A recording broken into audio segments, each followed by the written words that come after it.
ಋಣ ವಿಮೋಚನ ಗಣೇಶ ಸ್ತೋತ್ರಂ. ಈ ಮಂತ್ರವನ್ನು ಸಾಲಬಾಧೆಯನ್ನು ಕಡಿಮೆ ಮಾಡಲು ಪಠಿಸಬೇಕು. ಸ್ಮರಾಮಿ ದೇವದೇವೇಶಂ ವಕ್ರತುಂಡಂ ಮಹಾಬಲಂ ಷಡಕ್ಷರಂ ಕೃಪಾಸಿಂಧುಂ ನಮಾಮಿ ಋಣಮುಕ್ತಯೇ. ಏಕಾಕ್ಷರಂ ಏಕದಂತಂ ಏಕಂ ಬ್ರಹ್ಮ ಸನಾತನಂ ಏಕಮೇವಾದ್ವಿತೀಯಂ ಚ ನಮಾಮಿ ಋಣಮುಕ್ತಯೇ. ಮಹಾಗಣಪತಿಂ ದೇವಂ ಮಹಾಸತ್ವಂ ಮಹಾಬಲಂ ಮಹಾವಿಘ್ನಹರಂ ಶಂಭೋ ನಮಾಮಿ ಋಣಮುಕ್ತಯೇ.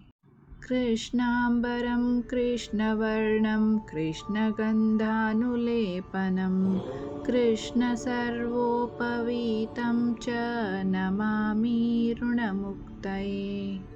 ರಕ್ತಾಂಬರಂ ರಕ್ತವರ್ಣಂ ರಕ್ತಗಂಧಾನುಲೇಪನಂ ರಕ್ತಪುಷ್ಪಪ್ರಿಯಂ ದೇವಂ ನಮಾಮಿ ಋಣಮುಕ್ತಯೇ.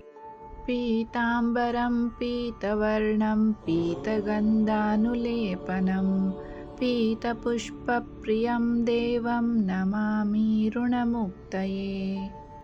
ಧೂಮ್ರಾಂಬರಂ ಧೂಮ್ರವರ್ಣಂ ಧೂಮ್ರಗಂಧಾನುಲೇಪನಂ ಹೋಮಧೂಮಪ್ರಿಯಂ ದೇವಂ ನಮಾಮಿ ಋಣಮುಕ್ತಯೇ.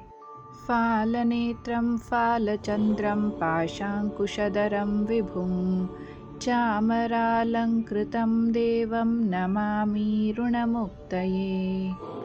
ಇದಂ ತೃಣಹರಂ ಸ್ತೋತ್ರಂ ಸಂಧ್ಯಾಯಾಂ ಯಃ ಪಠೇನ್ನರಃ ಷಣ್ಮಾಸಾಭ್ಯಂತರೇಣೈವ ಋಣಮುಕ್ತೋ ಭವಿಷ್ಯತಿ इति ऋणविमोचन महागणपति स्तोत्रं सम्पूर्णम्. साईराम. राधे राधे.